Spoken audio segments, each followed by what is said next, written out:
Yes, guys, welcome back to the Once You're In podcast. This is episode Two Fat Ladies. You get it? No. You don't get it? You not go to bingo? 88. 88. Two Fat Ladies, 88. Is that what it is? It is, yeah. I've never heard that. But you can't say fat anymore. Okay, so overweight ladies? Sam, if you could beep out fat, please. Too much adipose ladies? Two adipose ladies. Two adipose ladies. Two ladies carry too much adipose. Welcome to the Can't say that. podcast. This is 88, isn't it? I think so. We're like an episode, usually we just type it in, but because we're doing episodes in advance now, I think this might be episode 88. I feel like eventually we're just going to get to a point where we just go... Yeah, I mean, you can see the podcast number, the episode number on the YouTube channel. Yeah. Speaking of which, we have now launched it properly. So the other episodes that we've actually had, we've been speaking obviously as if like, oh, we've launched it, but literally we launched it all yesterday. So today is Monday the 13th of March, and we launched the YouTube channel last night. The first episode in this the new location. And the TikTok was this morning. And yeah, Instagram. TikTok, Instagram. Yeah. If you're not following on anything, please do. I know we're plugging it quite a lot at the minute, but obviously we want to get as much exposure as we can because we have hashtag leveled up. So, Reece, tell us about the new numbers. Well, we've got 95. Speak to the mic. Sorry, I can't see the... Nah, it's hard work. Okay. This is what this is for. Okay, fair enough. So, guys, we have got currently 95 subscribers. In one on day? YouTube, which is actually pretty decent. It is pretty decent. However, we were complaining, more so Finn was, about the views. Yeah, because the views on the pod are a little bit lower. But that's because if you type in Once You're In, our old episodes pop up. And also when people aren't subscribed, it doesn't. Yeah, it wasn't usually when we upload, even though I don't watch the podcasts. I'll refresh and I'll see it pop up, but it hasn't popped up for me. So therefore, it's just. To be fair, I did subscribe last night. I know you did as well because I saw it. Yeah. And it did pop up on my YouTube this morning. Okay. So yeah, just if you're here on Spotify, because the Spotify is obviously the same. If you're here on Spotify and you're usually on YouTube, we are on a new channel, so it's called Once You're In on YouTube. So go and check that out. Once You're In podcast, isn't it? Yeah, but if you put there's Once a You're link, In, there'll be a link. Yeah, there's a link on our Instagrams. Yeah. You'll find it. I'm sure you'll find it. And then we've also got. We've pretty much switched the Spotify. Yeah, we didn't get that many ratings in 1 week. No, I'm not too sure what our ratings were. I'm going to check the ratings. We can have. I didn't even realise there's followers on Spotify. So now what we're going to be saying is please rate us 5 stars. I'm guessing that probably promotes a greater kind of audience and it creates more traction. But then also, you can follow the podcast. Which, if I'm honest, I don't know if you get a notification. I don't know if it's forwarded. So basically, let's have a look. If you can see here. Sam, maybe you can zoom in. So you might be able to see it, but basically there's a button there that says following. I'm following the podcast. It's literally, if you scroll to the top on Spotify, it's dead easy.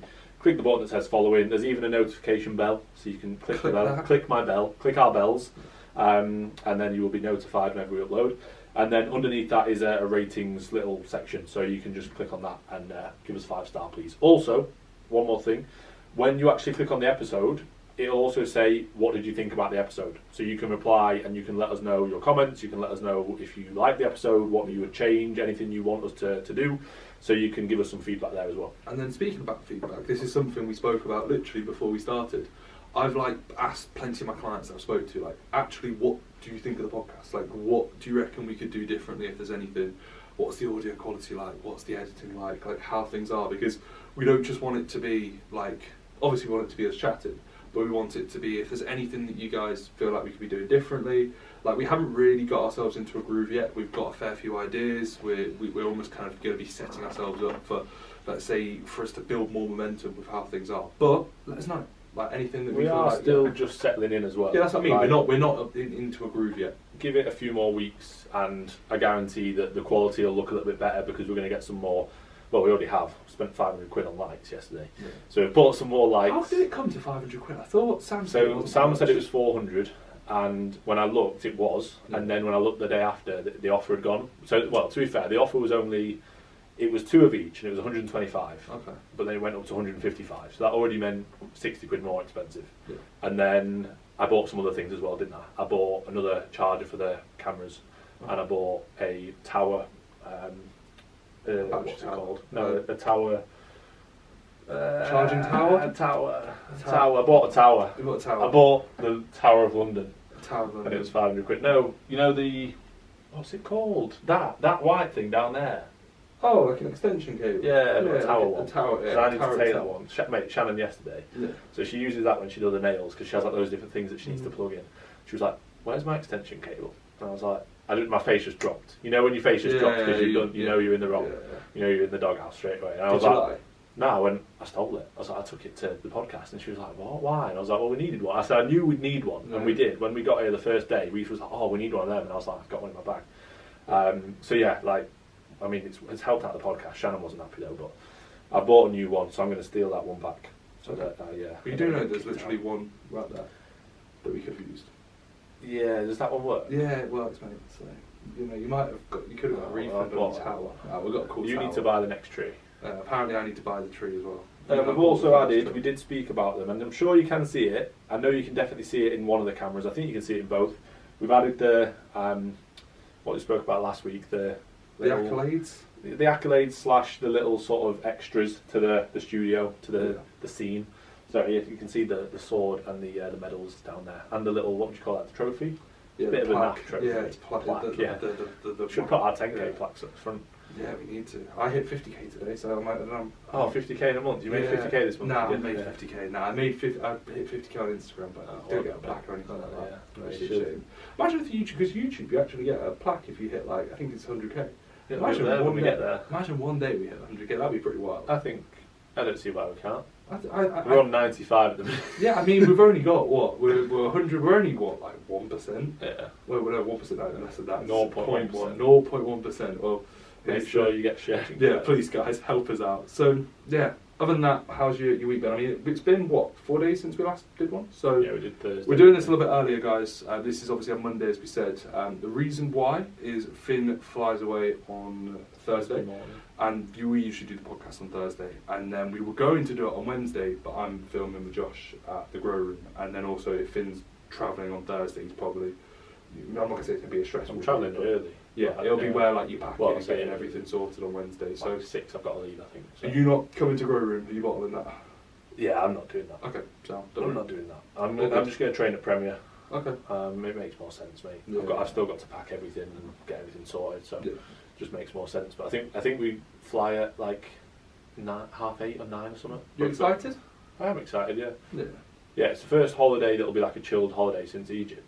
Like, yeah. I've been on holidays, but I've been to like stag do's. I've been on one stag do. Absolutely ruined. I've been to like Budapest, Prague a couple of times, like a few like city breaks, and then I went to Italy and did the Amalfi Coast, which was really cool. But that was still like an active holiday. Yeah. Like we were doing stuff every day. Like, oh, we should go and see this today. Whereas like we're going to Morocco, we're going for a week, all inclusive. We might go to Marrakesh, but we're not, because where we're going, there's two like main places. Marrakesh is, I'm pretty sure it's the city.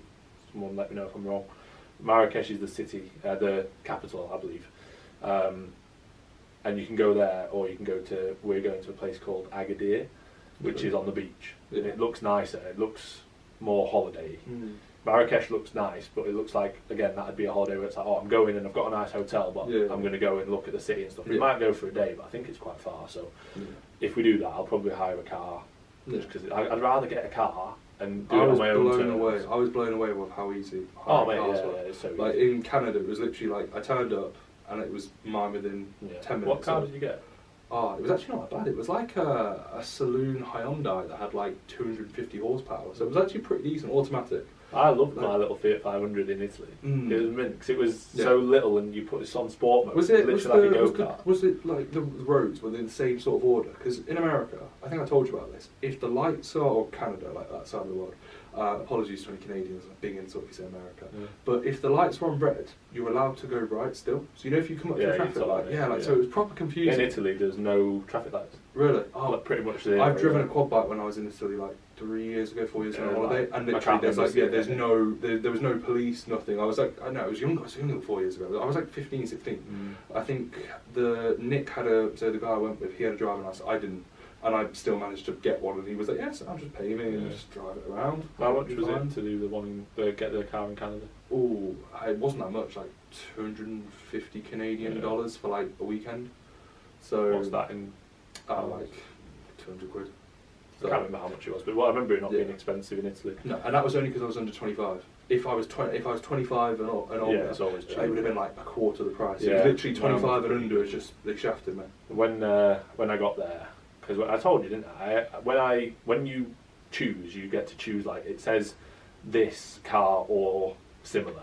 So I remember it was like a Hyundai i10, something like that. So I chose that. But then when I got there, they were like, oh, so we've got your Fiat Panda.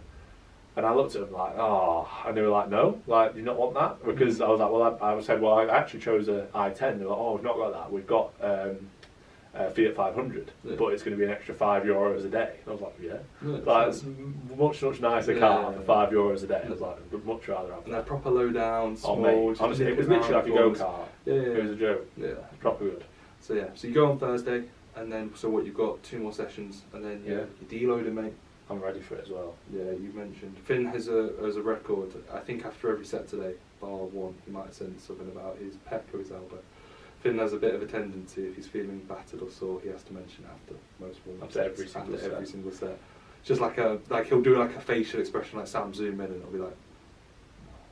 Nah, it's just because, like, I don't want to be post-set, I don't want to be sort of like moaning about it, but then also if it's a pain, or if it's a niggle, if it's aggravating me, then I'm not going to go, oh yeah, that felt amazing. I'm going to go like, you know what I mean, like, I can't finish a set that didn't feel great and go, that was mint. No, I know what you mean. So yeah, that was it's been like 9 weeks now for you, hasn't it? So this is the 10th week. Oh, 10th week of Mezzo. Don't know how I'm doing it. 6 weeks. This is a perfect example as to what we always say. Like the amount of times that we'll have a client go, oh mate, I just pushed too far and I can't hack it, I've got to take it off. It's like, I ideally would have had a deload probably 2 weeks ago. Yeah. I think about week 8 I was like, I'm feeling pretty trash now. My sleep's not been amazing for the past like week and a half, 2 weeks. I don't feel rested, you know what I mean? Like I'm waking up, I'm sleeping through the night, but when I'm waking up I'm like, I don't feel like I've had a good sleep, you know what I mean? I'm kind of... There's a difference, you just know. And it's more so just how you feel, and like when your body's in that like tired, fatigued, kind of built up, pent up state, like you can have a day of chilling out, like yesterday for example, it might have not been that stressful, but you still feel at the end of the day, you're like, I still feel pretty battered. And just like a few days of just chilling out, and that's why like a holiday, especially prior to a prep, like it is nice. It's not like, if you were maybe, let's say 5 years ago and you'd go away and you'd eat everything inside, and that's not when a holiday is good. But when you have good control and you can go away, take your mind off training a bit, take your mind off just client work, like I found it like just literally being away from my desk, like it helped when I got back and I was like, oh sick, I get to work at my desk again. It makes no difference. It gives you that extra boost. It's like anything, you keep doing the same thing, you do end up burning out. Like, we love what we do and it's great and we're always progressing and stuff, but it gets to a point where it's like you still need that bit of a break. And then when you come back, you're like, I remember when I went to Italy, and obviously I sort of, people checked in but not, so a lot of people were like, oh, I'll leave you to it, you're on holiday, it was Shannon's 30th and stuff, so it was like, a lot of people aren't like that though, unfortunately. Yeah, which is fine. Like, a lot of people aren't like that. I think it's one of their like... No, but that's fine, because I do like to keep in contact with people, but I remember coming back and being like, oh, I'm buzzing to catch up with like this person, or like, I wonder how they've gone on. It's literally been an extra week, so it's been maybe 2 weeks, because it's been they've checked in, then they've not checked in, and they've checked in, so it's been like a 2 week period since you've really had a proper chat. And I remember being like buzzing to get on with check-ins, when like day to day I enjoy my work, but I'm not buzzing to get on with check-ins every day. But I felt like when I was getting back, I was like, oh, like, I'm really excited to get back into it. I've never done that. Like, I've said this before on the podcast, the only time I've ever done that, I did it at Christmas. I think it was Christmas like a Sunday this year, I can't remember, or the year that's just gone. And I said, like, right, check in on Friday if you want. Like, if you want to check in on Christmas, you can. Like, it's not going to be the end of the world. And I think I got one check-in on Christmas, but I was like, fair play, you're not getting a reply for tomorrow. But it was Sunday, so... And that was the only time. Fine, and I had like 2 days of like just lesser total. It's always like that over Christmas. Yeah. It's quite nice over Christmas. And then people, like the following week, you have people that have gone out, and then it's New Year's and stuff like that. Everyone's 10 kilos up. Yeah, exactly. But no, I've never, like, when I went away, it was more so just a case of, like, I still worked, I just did voice note replies, because I personally prefer to keep that sort of communication. Not saying you're not, but I can understand completely just saying, yes, sound like what you're going for is like, drop me a message if you need to. Let me know how things are. The only reason I did that was because it was Shannon's birthday. Yeah, but I think it's one of them where, like, mate, people pay for a coach, and it's like, if you can't like if they have an immediate issue, Sam, Oh, contact mate, you. 100%, But how many like, check-ins? How many message. check-ins with people who are long term that are just like, yeah, cool. Like in theory, you could do a check-in in 2 minutes, a minute. Yeah, Like, it's you're kind of going like to. everything's great, keep Yeah, doing what you're Sam, doing. like that's The thing is though, because I think the reason for that is that we communicate with our clients throughout the week. yes, Like, I'll chat with most clients. Not I all. already have a good estimation. Like when someone checks in, I'm like, I know how this guy's week's Yeah, been, I know but how this like, girl's obviously week's if been, you know. someone's sending their training clips throughout the week and you've been chatting and you know that they're doing well and their training's going well, then when they check in, like, ultimately it's kind of just like a summary as to how the rest of the week's gone. Yeah. Like, with a lot of my clients, we don't chat about training that much in the check-in because we No. chat about it so much throughout the week. Yeah. Like, I'll chat to my clients, like, sometimes I'll be spending 10-15 minutes per day on a given client and their training feedback. Like, that's way more than they get in a check-in at the end of the week. You know what I mean? Yeah. Like, that's like, if you It's were to like- add that up across 4 or 5 sessions. Oh, 100%. It's like whenever I'll have like a client that's checked in for the first time, Jack, and he sent me Checked in through for 3 months, checked in for the first time. No, he sent me through like 3 training clips in his first 3 training sessions in his first check-in, and I said to him, like, mate, moving forward, Please send them throughout the please, week. yeah, because like this check-in, there's enough content to cover, and I actually want to go through the training in detail, and I don't just want to be like generic. This needs to be better. Go through the next exercise. I want to break it down, Yeah. but I don't have the. I do have the time, but your check-in's going to be No, half you hour don't. long. You don't have the time. And like, yeah, I'm no, the it's, same. it's unfair because it's going to drop off his quality of his actual feedback. Yeah, I don't plan for check-ins to be half an hour. No. I plan for them to be 10, maximum 15 minutes. Yeah, yeah. I'd So say if it like ends up 6 to being, like, 15 minutes is if they usually send, quite a good like, sort of ballpark for where check-ins Loads of usually fall. videos. So yeah, Finn's away. I've just finished a deload, 4 days worth of rest.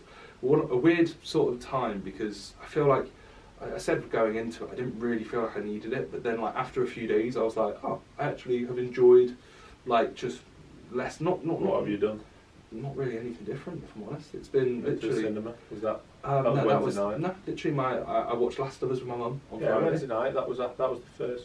Yeah, technically Start actually, of but the- I didn't really count that as like because Thursday is usually a rest day. But yeah, I went to the cinema with Sanai. We watched who was it? with Which girl was it? Which girl? Yeah, Sanai, my girlfriend of 2 years. God, thanks. It's 2 and a bit years now, which is mental. So yeah, I went to watch Creed. Thought it was alright, to be fair. Very much a cinema sort of film. And then Thursday we did the podcast. That was a bit of a long one. Friday I set up the. I didn't set up anything. I set up some training plans that will be announced actually by the time this is out. So that was that. And then Saturday Liverpool played. I watched Last of Us with my mum. That's our Saturday little tradition. Did you enjoy the Liverpool game? We've not spoken No, about it. no, don't really want to speak about it. We lost to Bournemouth. And then Sunday was just a usual sort of like, I say work day. Sundays are chilled out. Sunday's like a day for me in the sense of I get done by like 1 PM and I'm like, got all this time? What can I do? Do you though? Because No, because I you still had stuff definitely to do. don't. I had all the stuff in the evening, Exactly. but I got to the point where like if I wanted to go for a walk or if I my could just Sundays are literally- like that. Yeah, like I get to usually the have middle of the like a day and I'm setup like, or whatever, oh. a couple of setups. I did the and stuff. setup for Sunday on Saturday. Yeah. So it you was can do that almost- when you do that. Yeah, so it was part of it. But yeah, it was a nice 4 days worth of rest. I dropped like a couple of kilos, which to be fair is expected. I was 103.9 kilos this morning, which is pretty damn light. And I'm very flat. Like the look post workout today was a bit of a strange sort It of was look. a good look, but It was a good look. You look like you need to pull off more than you probably do. Yeah, If which you is were a bit of a full- head twist because I was 106 kilos like a week ago, And and I was like, and I was like, I didn't look leaner. I just looked leaner relative to fullness. Yeah, I But- think if you were full now, you maybe be a kilo heavier. Yeah, So that'd be what, 104.9? yeah, 105. Which is, and you were 106 when you were full before. Yeah. So that's exactly right. Yeah. So yeah, you'll be, I reckon, probably pull down to 98. Yeah, but we were both like, it's a strange look, and this is, if anything, how a prep almost is. Last week, I don't know if I spoke about this actually on the podcast. I don't know if I even mentioned it to you. I posed post workout Monday, and this was at the Mecca after push. Hashtag Mecca. Sorry. And Sorry to any Meccas Yeah, listening. sorry to any Meccas. Just what people get confused with what the actual hashtag Mecca is. So the actual hashtag Mecca, I posed post workout again. Interrupt me if I've said this before. And I was like, I looked to myself and I was like, oh, I actually look pretty good. I was actually really happy with how I looked. And then Tuesday we did the video with Sam, and I trained legs, and I posed in the exact same posing room, And I looked at myself, and I didn't even mention it to Sanai or Finn, but I was in my head like, I look awful. Like, What, you trained legs no, the day before you trained 100%. And for like the rest of the session, or like the rest of like the daily drive home, I was in like a more down mood because I was like, I look awful. And then you got to be careful. yeah, no, exactly. And I was in like a real, not a bad mood, but I just thought to myself, what's happened? Even though I know exactly what's happened, I'm not full. I haven't trained that kind of muscle group. And then I got sent the reel that Sam sent through to me of me posing, and I go, oh, I actually look pretty good. Like, yeah, pretty he right. edited it. He photoshopped it. Even though it's a video, he photoshopped it and just put loads of lighting and that is something and that that's like literally part of it. So today, for example, it was a good look relative to condition, but I don't look any tighter because I'm less full. I think that's one benefit of having a coach. Yes, 100%. Is that if you have a certain check-in day, obviously that should be the same each week. It might not always be, but let's say you have a certain check-in day, like you're not obsessing over how you look every single day. You're just like, oh, here are my photos, like kind of let me know if anything's changed or if I need to change anything. And then obviously the further throughout prep it becomes more frequent and you will be analysing every day. But I think for you right now, like obviously we pose post-workout anyway, which is probably a bad thing when it comes to like psychology and trying to not overthink things. It's a good thing in terms of practicing posing, but it's not a good thing when it comes to over-analysing your physique. Like you're probably in a position now where you'd actually benefit from posing twice a week. Yeah.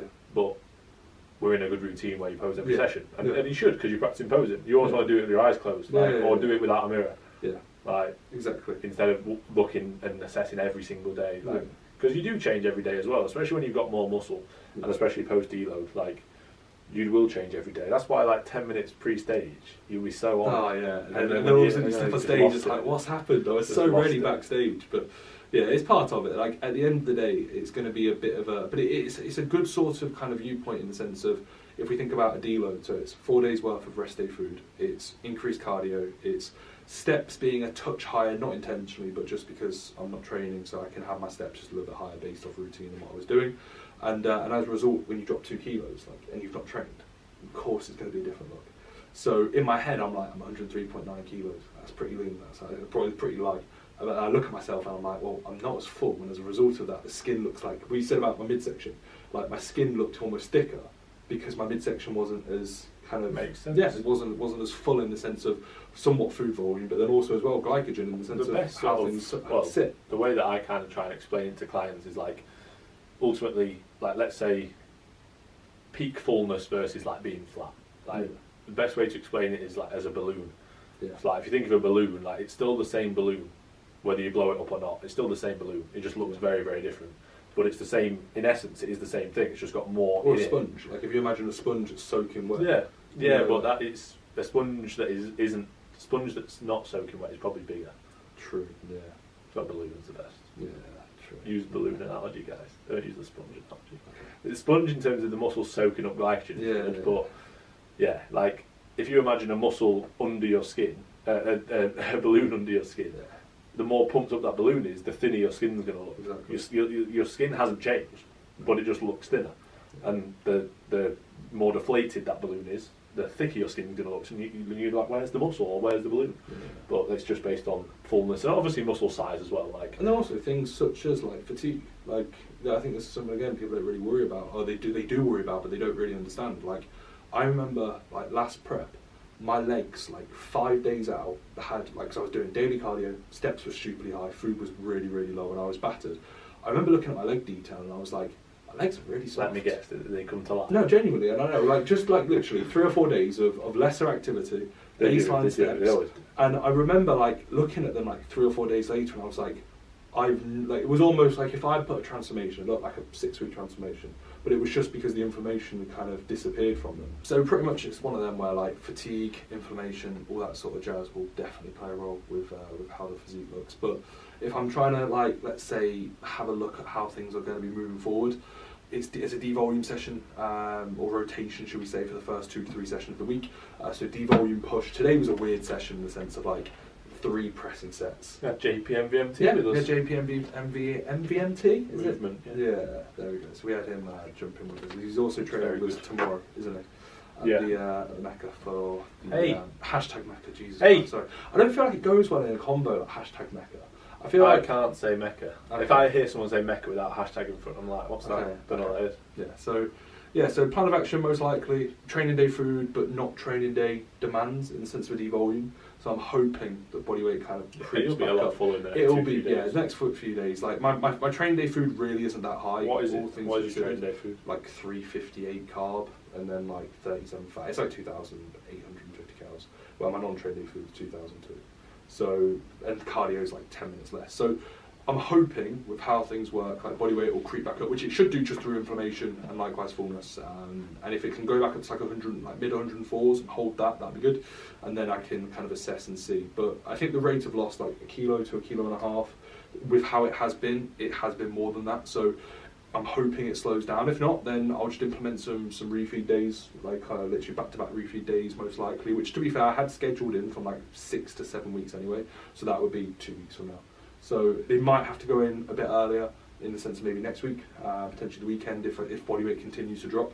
But this prep, when it comes to body weight, it's been really, really weird in the sense of like, I said this on the last podcast, it's just held and then it just drops and it's really, really odd in comparison. But that being said, not every prep's the same. It's not odd, like... No, it's not. Think how many times you see that happen with clients. It's No, quite but common. when it comes to myself, if I was to assess all previous data, granted I've not had a prep in the same sort of situation, I'm doing more and I'm eating less than I was at like 6 weeks out last time, so it's more aggressive. But it's quite funny how all previous diets, even in the summer, was just gone. Like it was very much a case of linear, like 0.2 of a kilo here. I'd actually say it's more common how it's happening now. Yeah, I'd say like with most people, yeah, you see exactly. like hold, drop, or hold, make a change, drop. Yeah. People are a lot of people have a very adaptive metabolism where you don't make any changes, nothing changes. Do you know why like it is? Because I ran the maintenance phase, I ran a pullback, so therefore I'm so responsive. But to be fair, I actually do feel like genuinely this is the most responsive I've been in a diet, 100%. That maintenance block. Must have been that maintenance block, that pullback that I did in Canada, where me and Sanaya were having truffle fat potatoes that I had about 3 of that cost so much money. So yeah, all the Canadian food, mate, that was what it was. That was what set you up for 25,000 steps, 3 meals a day, and me probably under eating on my calories. You know what? That's more optimal than actually training hard and getting stronger and eating food. Oh really? Yeah. I thought, especially before a prep. Yeah, before a prep you can't train hard. Like you can't eat either. You can't eat. Stop eating. It's too fatiguing. So yeah, that's pretty much the situation I'm at. Finn's going away. I think that's everything. Do you want to get into the questions? Yeah, let's crack on. Cool. What are we doing podcast wise there? Are we doing the questions involved and then are we doing a separate one with maybe a few other topics? Yeah. Sound. That's cool with me. Right, so I've realised, Pete has sent me through the Reece training plan reel. So we'll have that, we'll give that a watch afterwards. Right, will we now? Yeah, we should. So we have a few questions. Let's have a look. We'll go through them. So First one from Alfie Divine. he likes the podcast. He does. He's asked a fair few questions. I'm sure he asked the same one last time. Well, very similar. How many clients will you be having on stage? Cheers, lads. Yeah, we mentioned a list, didn't we? I think I've got 7 or 8. Yeah, I think I'm like 10 or 12. I think so. Don't you, mate? I don't think you have. I think you just made that No, one. no, genuinely, I've got double digits. I'm 90% sure. You've said that a few times, but then I'm sure a few have dropped off, haven't they already? A few dropped off. They just couldn't handle the pre-prep phase. Couldn't handle the maintenance. No, they couldn't handle the maintenance phase. Yeah, I think it'll be similar. It's one of them, because you will have 8, but if we're being honest, it might be like 6 or 7 by the time the show comes out. 12. It might be more. Yeah, exactly. I legitimately got a client who's 2 weeks out that a month ago I'd only spoke to once on Instagram, and he chose another coach. Cheers, Eddie. So it's one of them where you get people that pop up. Like I had a client that's signing up, and I think he's going to be doing the May PCA First Timer show, which actually, I don't know if I mentioned this to you, but I have a guy at every PCA First Timer show if he signs up, which is quite exciting this year. I've got Eddie, then I'll have Jack, then I'll have Josh, and then I'll have Josh again, and then I'll have Simra. So Josh can't do 2 first timer shows. I have 2 Joshes. Oh. So yeah, 2 Joshes. And Josh and then, Jenkins and... Yeah, Josh, and then Josh Atkinson if he comes through and signs up. So Maybe. no pressure, Josh. If you, I'm not too sure. I'm guessing he might do. He says he wants to. So yeah, that'll be that. But then there's another PCA First Timer show at the end of the year. Have you seen? They've done there's another one in November, but it's after the finals, which is really weird. PCA just spawns just any More first money, timer show, they just go, yeah, Sam, we'll do them. Because the September one used to always be, obviously, the one prior to finals, the quality's the highest in the sense of like it's the most popular, it's the busiest PCA qualifying show that they do all year. And now I think they've just thought, let's make a bit more money. Right. It's all federations care about, which Yeah. is fair enough. It's a business at the end of the day, isn't it? Yeah, 100%. 100%. Right, so I work night shifts. What times would you recommend eating my meals? Can I interject? Really dislike these questions. I really dislike this. No, Molly. We ask people for questions, and you're Molly saying Fit. that you No, don't like I'm going to be honest. Molly Fit 24. Awful question. I don't think it's an awful question. No, in the sense of, I'm not saying it's a bad question. It's more so like we don't know her routine. We But don't we know can kind of how many estimate. night shifts she's doing a week. Is she Let's swapping say she between- does. Let's say she works night shifts. Hey, you've and made they're me her sound only like a shifts. right. You've made me sound like a. Yeah, because we're like trying to really make mean. it nice. We're trying to be good podcast hosts. Let's say she works 5 days a week, like a normal 9 to 5, but Okay. she doesn't work 9 to 5. She works 12 But till we're assuming this. 8. Yeah, Molly, I exactly. do apologise. I just more so mean. No, she works 10 till 6, don't you, Molly? You work 10 till 6, Thursday I apologise, to Molly. to Tuesday, don't you, Molly? You have Wednesday. No, you have Thursday to Monday. You have Tuesday and Wednesday off. Okay. How would you manage that? Just eat your meals when you're awake. Imagine, just eat your meals when you're awake. No. So I always say to clients, like, don't put too much pressure on yourself when it comes to like like if it's a new role. Roughly, if let's say you're working with somebody, let's say someone signs up. I had Sandeep who actually had, signed up, and he was obviously working night shifts, and he asked a few questions regarding what you should be doing structure-wise. And I said, like, have a look at the meals and have a look at when you're going to be hungry. Have a look at when you're waking up. The likelihood, let's say, if it's like a one-off, let's say if it's like, let's say you're just doing 2 night shifts per week, you're probably not going to be hungry at 3 a.m. Like that's your body's not going to be in sync. So I would just make sure to kind of maintain proper hydration and almost look upon it as like almost like a 24-hour project of, let's say, getting in your meals relative to the times you're awake.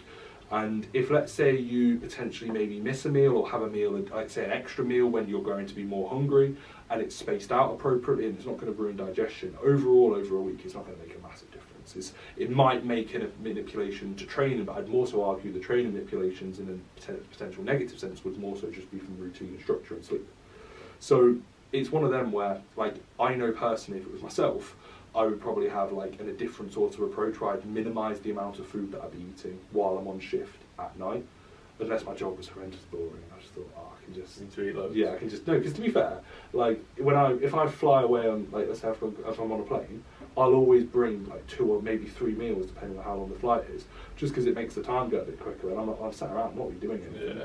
you know. And like it means away from that, like I can just get my meals in there. So it's like, and again, you might have preferences, and this is the reason why I said I don't mean to be rude to Molly asking a question. So Finn's made me feel really bad.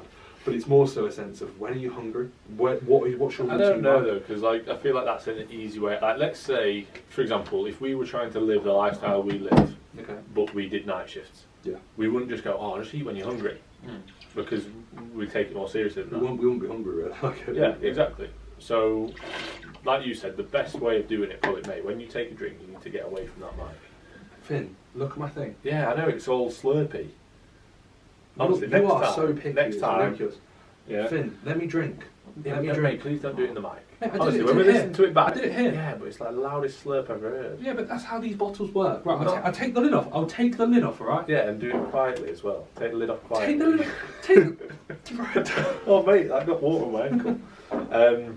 Yeah, so if that was us, let's say, and we work 10 till 6, yeah, I would get into a routine where, and again, it wouldn't be ideal, of course it wouldn't. Yeah, you know, our circadian rhythms aren't set up to basically live that kind of lifestyle and be up through the night and eat through the night, but I would get up where, well, I'd get into a routine where I'd basically train prior to work, because I would rather do that than work through the night and then train after. So I'd get up, I'd train before work, then I'd work what would be, let's say, 10 till 6, and then I would try and get into a routine where I get home and maybe have a couple of hours, then I go to sleep. I'd get some blackout blinds, I would put some blue light blockers on, like while I'm at work, if that's something you're allowed to do, it depends on the job obviously. Yeah. I would listen to some relaxing music on the way home, because obviously it's going to be like the sun's coming up and people are getting up and, you know, morning radios on and stuff like that. If you listen to that on the way home to go to bed, like, it's not going to work. So, you know, it's not an ideal scenario, but try and create your own kind of bubble when you're doing that in terms of, right, okay, this is when I get up, this is when I train, this is when I go to bed, this is when I eat. And exactly like Reece said, like, you know, your body's not tuned to eat loads of food through the night when you should be asleep. You get more accustomed to it over time, but it might be where you have a big pre-workout meal and a big post-workout meal. And also like the intra-workout one, like the... So yeah, by the time you've done that, yeah. you're then on your way to work. You might then have 2 small meals. Yeah, you could easily have like shakes and stuff like that. Like, and that could be something you just have on shift. You have two whey isolate shakes, or even like whey isolate and a bit of fruit, something like that. And you have your 2 main meals your 3 main meals pre, intra, post. Yeah. You could easily get a couple of thousand calories in there, and then you could easily get maybe another 1,000 calories in through the night. Obviously, if you're somebody who needs a lot more, then add some fats to that shake. Add some olive oil. Add some peanut butter. You know, take some dark chocolate with you, whatever it may be. Like, that's kind of how I would approach it. Yeah. But again, like, it's not an ideal scenario, but that's fine. Not everybody has an ideal scenario to work around, but you have to work around it in some way. Yeah, no, I agree. Would you modulate a training split differently? Like, would you run like because I personally wouldn't probably run like a fixed rotation. I'd probably have like a push-pull lower with like a rest day that I like 2 rest days per 5 days, and I just manipulate them based off my normal week setup. So that's like, the only thing. What I'm saying is, and the thing is, this usually isn't the case. But let's say it's somebody who works 5 days in a row, like a usual office job, but in the evening. But most people, if they work night shifts, it's 4 nights on, then 3 days off, then 4 days, then 3 days off, then 4 nights. So that's why I would run. I would have be a bit more flexible probably a 3-day split, maybe a 6-day split. Yeah. Like, or 3 sessions or 6 sessions, so 2 rotations of like a pull push legs. Yeah, that's what I do. And just rotate based on that. Just make sure you're not having any more than like 1 day off in a row. Yeah, I'd literally have 5 days. I'd have every 5 days 3 training sessions, and I'd move the 2 rest days depending on when I'm going to be best in line to train. So with what me and Finn do, like we've always ran like a Sunday to Monday sort of training split, or Sunday to Sunday, like 7-day training split, where we every single Monday we're training, Tuesday we're training, Wednesday we're training, Thursday we're resting, Friday we're training, Saturday we're training, Sunday we're resting. And I don't think that would be successful in a phase where it is on and off. No, I think well, it could be successful, but I don't think it'd be optimal. I think it would be more stressful doing a fixed split if you have a shift pattern that isn't fixed. Yeah. Cool. Right. Next question. Actually, I got a question on my questions last night, but by the time I answered them, I didn't get around to it. Yeah. It was, who's more hairy, you or Reece? Oh, you, 100%. Yeah. But I'm not hairy. No, but I'm like weirdly, like no hair. But it's very. I don't know. You have like. Yeah, it's not very like, fair, isn't it? Yeah. Like most people like would say to me, "Oh, you shave your legs," and I'm like, "Yeah, I'm really not hairy, but like you make me look hairy." Yeah, yeah. It's really odd. Like my body hair is incredibly fair, and it's really really thin. And like, peds or not, apparently you're supposed to grow more hair. No, I just don't. Even facially, like like no real facial hair. My legs are like my quads. I've never shaved my quads. I've never shaved my quads. I never have. My calves, I get a bit of hair, but like most people would say, "Oh, you shave your legs." I'm like, no, I don't need to. That's good though. So really not very hairy. My dad wasn't very hairy, but I can't really ask him because he's dead. So, but when he was alive, my mum told me he wasn't very hairy. Yeah.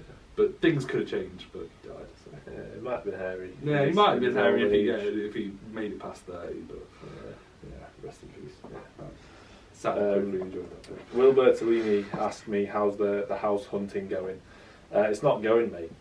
It's not going at all. Thanks though. Thanks you just set that off. You just for the time being. Yeah, you just put it on pause, mate. You've been saying this for the last 2 years. I'm literally at the point where it's like I've kind of just settled into. I'm just going to stay where I am for the rest of my life. Really? Save loads of money, and then buy multiple properties when I don't need a mortgage. Just too stressful. No, I just don't really have the time. Like. I don't have the time to be having people ringing me while I'm doing check-ins throughout the day, asking, "Oh, can you come and view this? Can you?" I literally don't have the time to do that. Yeah. Imagine if you had to just be on your phone now and again throughout check-ins. Mate, you can't. I come here to sort, the business out with Lucy, and like on a Thursday, and I almost like I get insulted. Not nothing against Lucy, but I almost get insulted with like I've got stuff to do. Yeah, she's just chatting to you. Yeah. And I sit down and I'm like, right. What do I need to do? And then like they'll be like, I'll be 5 minutes. I'm like, okay, I'll do a check-in. And it's like I just need you need to tell me how things are. So that was annoying me. It was like I kept getting phone calls, and then obviously like by the time that I'm done Yeah. with check-ins and training and Right, stuff, yeah. they're closed. Yeah. So, and also Shannon works 9 to Yeah. 5. So like Shannon would ring people on a break and stuff, and we did get stuff sorted. Obviously we went and looked at like the house that I absolutely loved, and then they took it off the market the day after, which was annoying.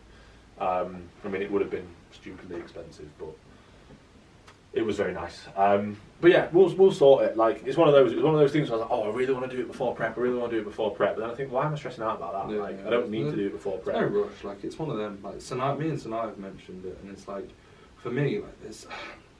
Next year, for example, her house contract runs out, and then she spoke about it to me like at Christmas. She was like, "Would you want to?" And I was like, "Well, I could move out. Like it would be cool. I'd quite like to, but it's not what I need to. You know, I have no like." My house now, it's like it feels like I live on my own in the day. Yeah. You know, like I've got my own space, everything set up the way I have. The only complaint would be that there's no gym that's like at all close in the sense of you have to drive, like. Yeah, but then you have to drive anyway. But like, and that's not even. And also the Wi-Fi is tragic. So, but other than that, like there's no desire, and I think it's like yeah, I like how things are set up, but like that's not to say I wouldn't. But then I'd also say to like Sanaa, like I'll happily help, but I'm guessing a year from now I'm going to be even busier.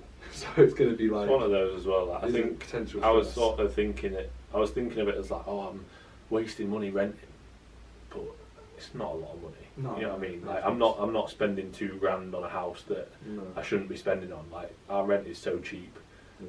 We live in a really good location. Like Like PayPal intake from overseas clients would like, yeah, easy. you know what I mean? Like yeah, it's really not a problem where we're, like it's just that I'm fed up of living there. Yeah. Like, I don't want to live You're there. fed up of living there. Be honest. Like, are you actually? Like, Yeah, I come don't on, want man. to live there anymore. So what, you go there and you turn up and you open your door. No, and I'm you go, not "I don't want miserable, to am live I? there." No. Like, but Because that's a bit I- extreme to say fed up. No, you just prefer to live somewhere else. yeah, but you know what I mean by I'm fed up is like, oh, I've lived here a long time now, and I Yeah. don't really want to live here anymore. Yeah. But I don't mean fed up like, ugh. No, that's not bad. But when I hear fed up, I'm like, oh, I don't want to be here. No, I'm not like that at all. So I was going to say, get a grip. I don't Get a have grip. enough sort of. I don't really put that much worth in where I live. You know what I mean? Yeah, as long as you're happy. Like, But the thing is as well, like I guarantee, it's like you know when you get something, you buy something, you go, why did I not buy this earlier? Yeah. I guarantee when we get like a nice house and we've got more room, I'll be like, we should have just done this like ages ago. But yeah, it's just a bit of a ball. Like I don't think it's not a good time at the minute as well in terms of like mortgage rates and everything. So yeah, I might just save up and buy one without a mortgage. Fair enough. Wouldn't be a bad idea. Right, bit of a weird question. This. Which category would you do if you were female? What? Which bodybuilding Yeah, category? bodybuilding category. Is this like a question like what one would we want to train with? Or Like what in our physiques? yeah. What would we do? I'd be bikini because I've got no muscle. no, genuinely, what do you reckon you'd be? You got Bikini. bikini, good glutes. I've got decent glutes. Yeah. Yeah, delts. I mean, yeah, upper body. Like your upper body's not bad. Like if anything, like is there a female class where you just need upper body and no lower body, the opposite of wellness? Yeah. Yeah, is there opposite of wellness? Opposite of wellness, because that would probably be for you. And I'm a men's physique guy saying that. I don't know for me. What's the? I don't really know. I wouldn't really like. No, I'd let's say do- from like an attraction standpoint, in the sense of like I look at wellness and I think that's the most like feminine. I was sort going to of say, look. let's do what would we actually want Yeah. to do. So I think I think most people would say wellness in the sense of I look at wellness. No, and I think. I like figure. Do you? Yeah. I like wellness. In the Wellness, sense I of- think, is for, let's say, if I was a girl, I don't think I'd be like, oh, yeah, I want to do wellness. I think guys like the look of wellness. Yeah. I think if I was a girl, I'd probably want to do figure Okay. Yeah. because there's more to it. I definitely wouldn't want to do bikini because No. the amount of bikini girls that like I remember the first show that I did and like the amount of like super skinny bikini girls that you could just tell are like ramped up on a fuck ton of clan, swore, beat, Beeped on a hell of a lot of clan, eating. We've not nothing. sworn much in this No, episode. I think that's the first swear word. First swear. Yeah, I literally ramped up on a hell of a lot of thyroid hormones, a lot of lipolytics, eating nothing and just look withered. And I'm like, that's just in my opinion. Like, I think obviously there's a class and stuff like that, but I personally don't think that's that impressive, and I don't think it should be rewarded in not the same light. I just don't think it's that impressive. Not bodybuilding, in my opinion. No. At the low level, I think I'm high level amateur, pro, sick. Yeah, I wicked. also think if you have a female who can actually, let's say, perform well in bikini, they're actually tailored to bikini. Yeah. They have got muscle to do bikini. Yeah. But like you say, I think for people just look at it and think it's an entry level. Do you not think it's similar to like men's physique? How many guys do you know that will just go, oh well, I'm going to jump on Test and Anavar, and I'm just going to do a 12-week prep. But not even that as well. I think as well, it's the entry level category. Yeah. So if you want to compete and you go, oh, I've not got that much muscle yet, but I want to compete. Yeah. That's bikini and that's men's physique. Yeah. Especially in the natural federations, and even in the enhanced federations. Yeah. Like nobody's going, after 2 years of training, I want to compete as a bodybuilder. Like, no, it's not unless you're genetically elite. I'm pretty sure David trained for 2 years. Yeah, but not many people I think want to go in and go, oh yeah, I want to wear a thong on stage. No, they want to do physique because they like the look, or they want to do bikini because they know that you don't need a lot of muscle for that. So, yeah, I think that's why it's like that. But yeah, if it was me, I'd do figure, maybe even physique. Yeah, there's kind of segues. I'll do 2 in 1. Obviously, it's not really a segue, but this is about physiques. What are your dream physiques? Who influenced you most into bodybuilding? Let's give a legit answer. So, like, any physiques you aspire to, not like aspire to look like, because we're not like AJ Morris. AJ Morris, owner of MBW, which is Natural Bodybuilder Worldwide. Shout out. Yeah, the absolute godfather of natural bodybuilding. We will get him on. Yeah, we should. I reckon he'd like it. Yeah. He'd like. I reckon. We'll get him with Loz. We'll do one with Loz as well. Yeah, that'd be good. I was thinking as well. We should actually get one with Sanaya in like an in-person one. That'd be good.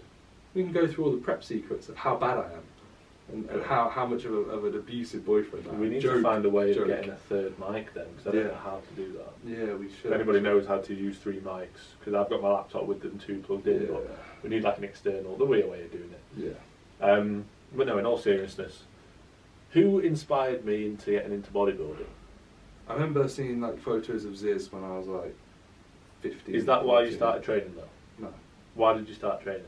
I was mates with somebody who wanted to get bigger for exactly. a bit, and I didn't get into it because I was like, oh, he looks good. I watched like WWE, and this is actually quite funny. The next question is from the same guy about WWE, like me and you. But I watched like WWE, and I remember thinking like, oh, like, they look cool. Like I wasn't like in awe of like I want to look like that. It was more so I always thought like at a young age like, oh, having a well muscled physique is probably quite a cool idea. Like when I was 12 or 13. I used to always do press-ups and stuff like that, and I'd have like a dumbbell set, and I'd do it on and off for like I'd do it every night for a month, and then not do it for a I've always been like you've almost it was like an image of what, but it wasn't a person. It wasn't like I saw a photo and like, this is what I want to do. Like Ziz, I remember looking at and thinking, oh, he looks cool, but it was more so his persona, and like he was just really cocky, and I was like, okay, fair enough. And then it was like, I remember like seeing Jeremy Buendia in his peak when I was like 17, and I was like, okay, he looks really good.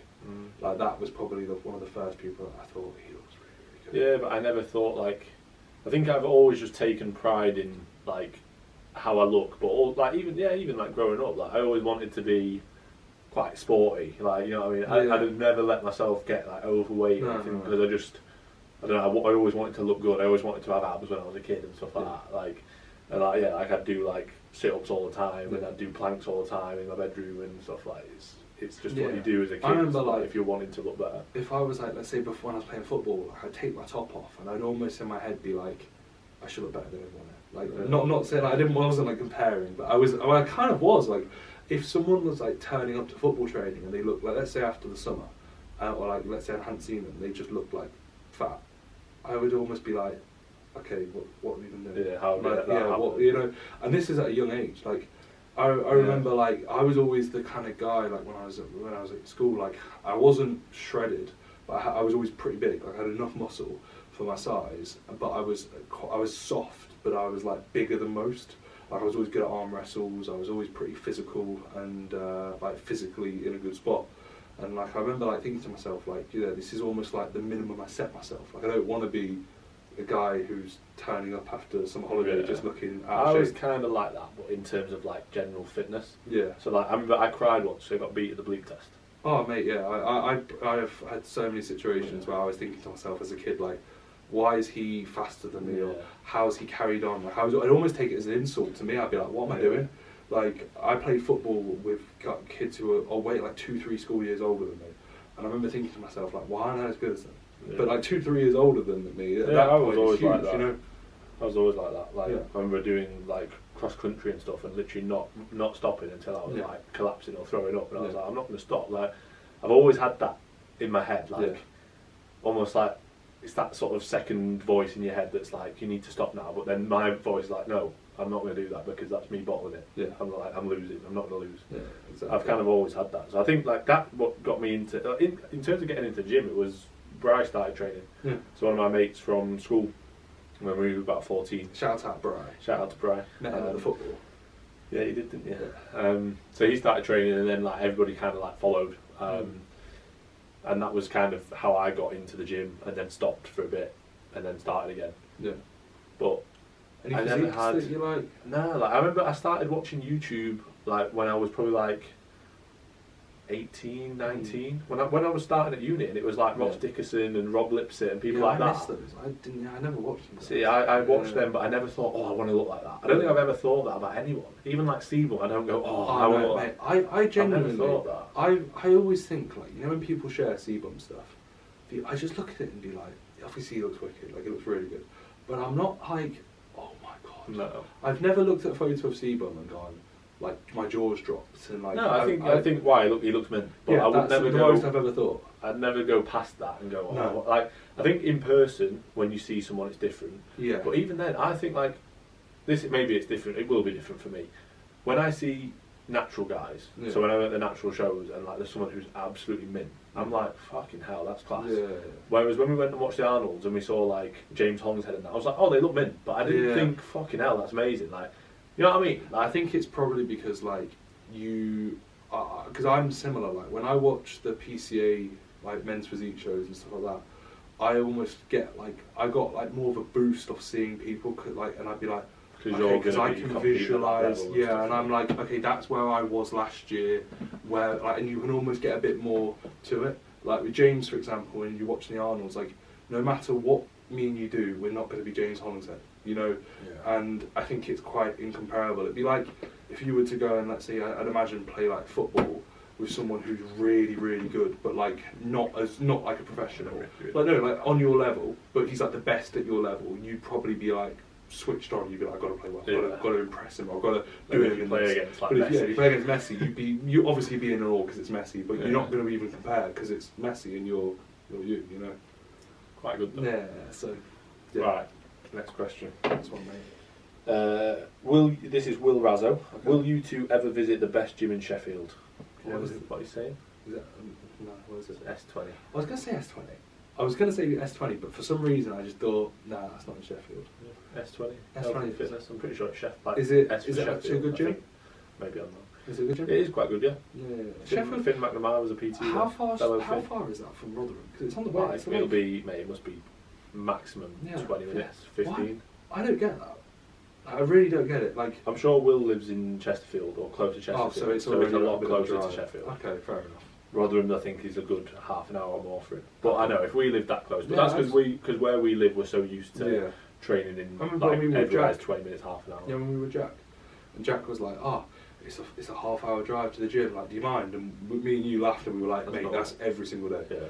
Like when I was in Somerset, like 2 weeks back, there was the subs gym that was like 50 minutes away. And like I said to my mum, I was like, it's 50 minutes, and she was like, that's a shame, I thought it was closer. And I'm like, I drive 40 minutes every day. Like 10 minutes really extra is like it's not going to be an issue. Even Rotherham doesn't feel that long, really, does it? Especially for me. Like for you, it is a bit further. Yeah, it's not that bad. When you break it up by stopping at mine, it's not bad at all. Yeah, I like driving. I like time to myself or whatever. You know, it's all good.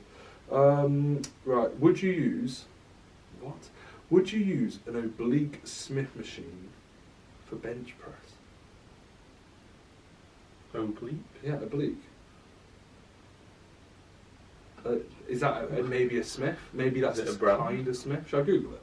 Oblique Smith machine? Yeah, oblique. We're not saying we've not been done, have we? We're one of those things. No. What was that one that we got? I don't know. Okay. Okay. I think I know what this is. You know, I've never heard it be called. This is a commercial. One? No, you know the ones where you unrack them. Okay, so it's and they move. So I don't even know. I didn't even know that was called an oblique Smith machine, but that's the first one that pops up. Okay. So I don't think I've ever used a Smith like that. I've got a few clients that use them. So this is basically, because we've probably not explained it well, it's a Smith where you unrack it and you can It's move the got bar. movement. Okay. Yeah, so like the actual bar or like it's like kind of cable pulley system, kind of, isn't it? Where you can slide it forward and slide it back. Basically a barbell, but on a Smith. Like, Yeah. a barbell, it's in a you have fixed more path free that, movement. but can move forward and backwards. Yeah, you So- can't rotate it. Yeah, so it's a bit of a bit of an odd feel. And like, for example, I've got a fair few clients that I've programmed it with, and it can be a bit awkward because if anything, like I find the bar path a little bit like when you're pressing, for example, a free weight, let's say a free weight press, let's say you're doing like a medium to high incline. Ideally, you want to press up and above, and when you're fixed in that sort of nature of the Smith, it's very like aggressive. I almost find like it's never a smooth sort of They do upwards look quite curve. sticky. It's like you press up and then you have to press like at a real diagonal sort of angle to actually complete the rep. So would I use it myself? Well, I probably would say so, unless it's like, it depends really on kit. Yeah, Like, I wouldn't be like, oh, amazing, oh we my have God, to use a that. Oblique Smith machine. I didn't even know what the name was till a minute ago. But I wouldn't go into a gym thinking, oh, I've got to use that. But let's say if you've not got that much available equipment and maybe you're dieting and maybe your free weight pressing starting to regress a little bit, Yeah. then yeah, I don't think it's a bad idea to do a flat press on that. Like I a bench reckon, press on that. I reckon we'd have it in even like, let's say a Premier. Like we probably would. Depends have, how it feels. Yeah, Like, if it doesn't feel as good as a fixed Smith, then no. No, but if we didn't have a Smith fixed Smith, Oh, well then yeah. I wouldn't use it if there's fixed, unless it felt so much better. But if you gave me a linear Smith, I don't know a Smith machine, whatever the normal non-oblique Smith machine A is. fixed Smith. You've got a fixed Yeah. vertical, you've got a fixed angled, Yeah. and then you've got a oblique apparently. You've also got a converging, which you know, the paddle. I'm such a Smith machine, like Virgin. I've used the Panata conversion, and it is quite nice. I'd still prefer a normal Smith. Yeah, yeah. I think it's one of them where like a Smith machine's so simple, and I feel like it's one of those like I would never. If you would say to me, Reece, you got to design a new bit of gym kit, the last thing I'd be thinking of is let me try and reinvent the wheel. The Smith is fine. Yeah. The Smith is something that I will happily use the rest of my life. I don't want a better Smith. Give me the Cybex Smith with Mr. AJ Morris in front of it. Yeah. That'll be good. So, yeah, all good. Will Bertolini, adjustments being made starting prep, nutrition / expenditure. So I'm guessing Your he's maybe adjustments. asking what I'm going to do.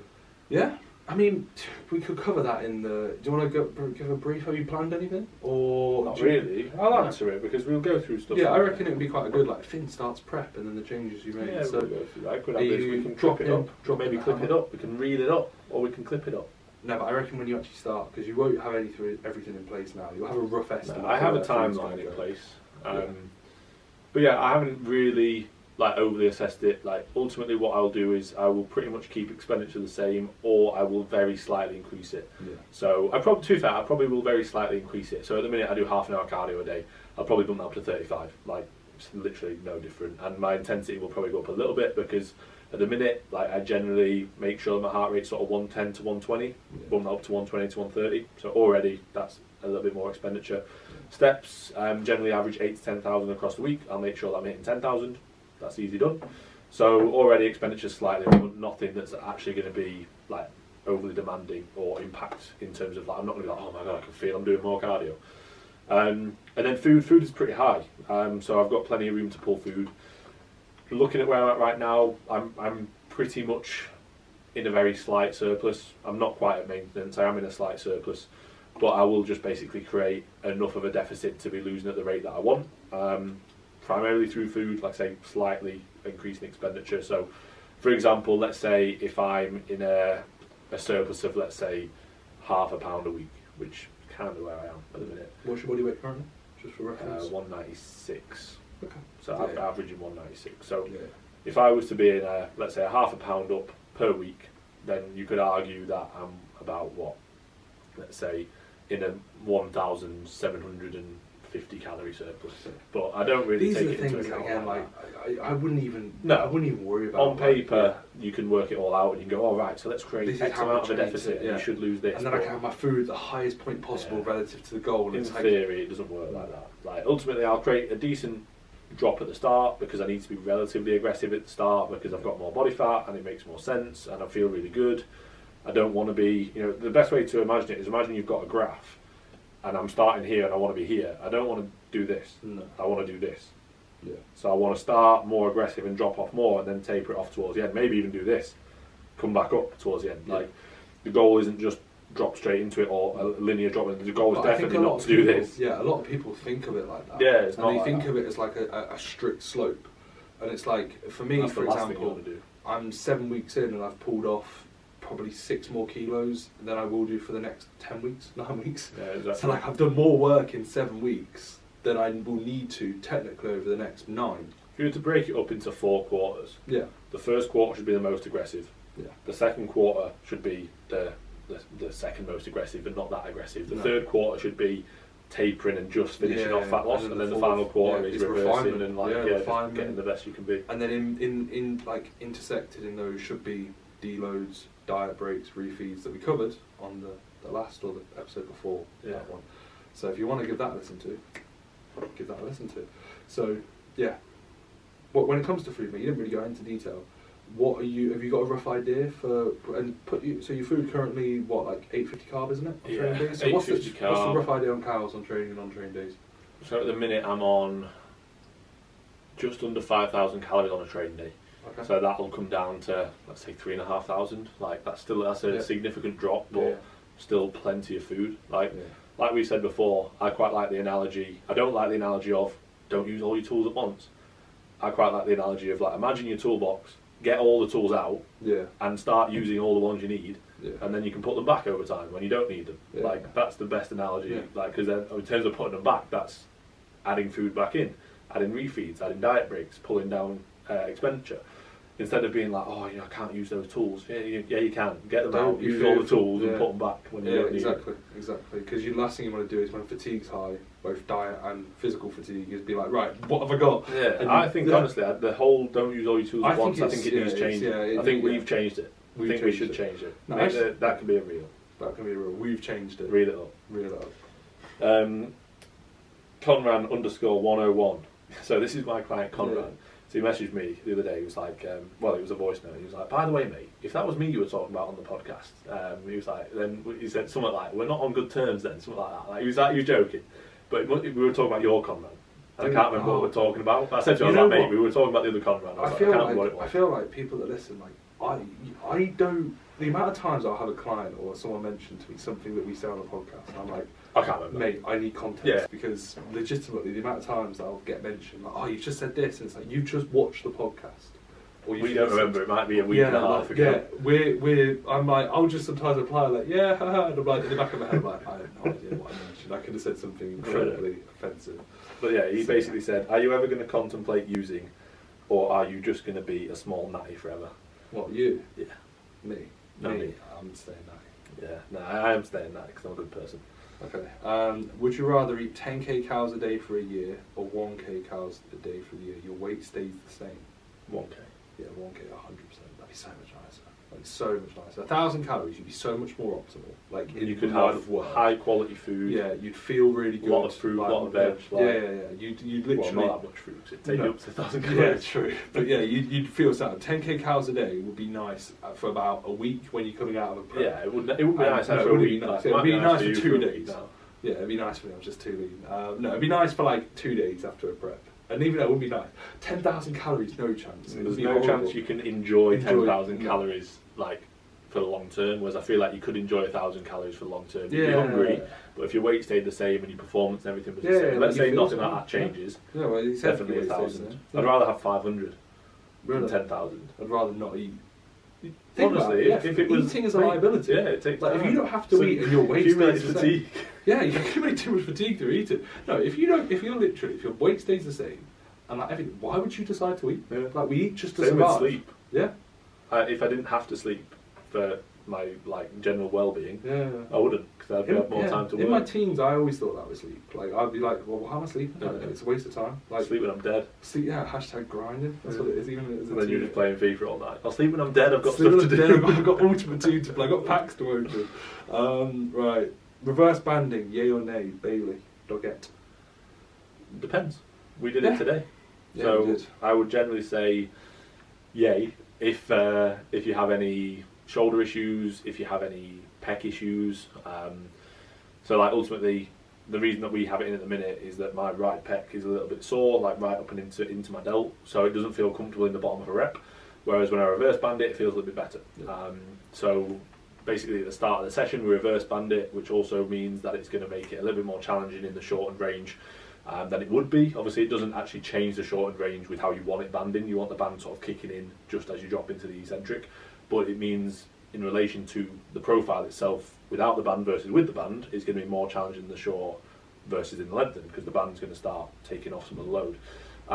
So yeah, like I would say yes on some things. I think it can easily be overused. Like you see people just chucking it on, like you see people doing where it's placed in the session, all yeah, that sort of doing stuff. it at the end of a session, or the last press, or doing it on a hack and it's literally just like a bungee. Shout out Josh Campbell.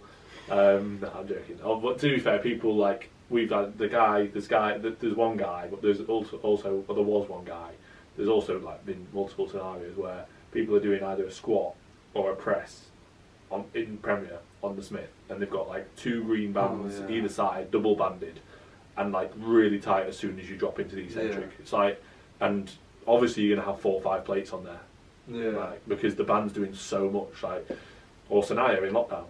Yeah, doing a banded pull. Danny Howard, did you see his? No. Oh, mate, he was doing a banded pull down on like a Smith Recently? last week. Yeah, literally. Don't shout at me. It was so bad. It was so Hope bad. you're alright, Danny, mate. Like Jack Eagles commented, like nice banded pull down. Was it like really Oh, tight? mate, it was a green band that was instantly kicking in the second he unracks the Smith. How much weight did you have on it? Like 2.5 plates, 3 plates. So it's Danny. like, yeah, it was so bad. Danny. I literally DM'd him like, I can't even stand up for you. I was like, Danny, this band, mate, is awful. Like, this is where, like, once we're confident with the setup, we could say to Sam, put it up. Well, we can. Show Danny. No, that's a bit harsh. Yeah, on no, Danny would be Danny knows we love him. Yeah, shout out Danny. We love him and his 84, all of his 84 kilos on it. 84 kg, bro! What's wrong with that? What's wrong with that? 84 kg. He was like, 84 kg. He was like, if I wasn't there, he was like, if it wasn't for all that GH and insulin, you'd end up 6 foot. And he was literally, mate, it was like 60 seconds of him having a meltdown. Training with him next week. Looking forward to that. he said. It'll be good fun. This is from J. Gregg, and he's asked chances of you getting a pro card next year. So I think he's asking me, because it does say chances of you getting a pro card. Oh, this year, sorry, not next year. I'll be very honest, I don't think the chances are very high. I'm not at that standard yet.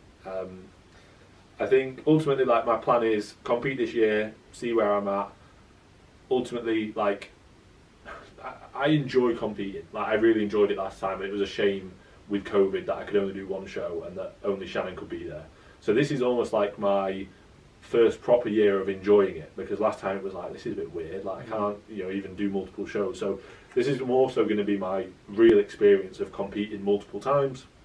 Obviously it's great for business as well, but like, I enjoy the process of it. I really enjoyed the process of it last time, so that's the most important thing for me, is to enjoy the whole process of it, be the best I can be. I know I can be a lot better than last time. I know I will be a lot better than last time.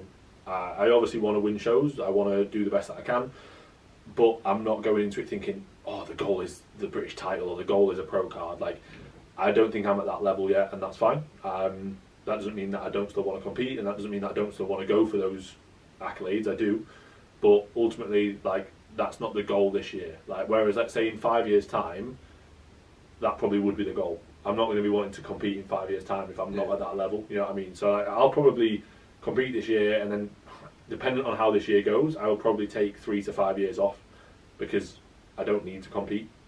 That's not what that's not what I live to do. You know what I mean? I can spend multiple years working on my business, working on family life, etc., things like that, and then ultimately I can be like, okay, nothing's changed. I literally just spend more time away from the stage, getting bigger, getting stronger. I don't want to be a natty who just can only do like a 200 kilo hinge for the rest of my life. I don't want to be someone who can 3 plates and that's all I can do. Like, I want to be doing stuff that's like, oh fucking hell, that's really impressive. Yeah. Like, and that's going to reflect in my physique. And if I keep competing year in, year out, I'm not going to get to that point. Or it's unlikely that I'm going to get to that point. Yeah. So right now, chances of a pro card this year, I'd say very minimal. 3 years from now, 5 years from now, I'd be surprised if I don't have one. Yeah, I like that, man. I haven't really thought about it, to be fair with you. It's going to not be good. I haven't thought about it once, but it made me quite excited when I thought Finn maybe with a pro club. That's quite cool. Yeah, but it's not a real pro. Yeah, it's not a real one like what the WNBA. You never know though. You see some natties winning those IFBB ones now. Yeah, true. Actually, they just turn up and they must pass the infamous JT. Are you natural? Drug test, and then the thing goes, yes, yeah, I am. And they go, okay, yeah. So yeah, that's all my questions done. Pretty much all the good ones. Okay. Any more to finish? We'll wrap them up.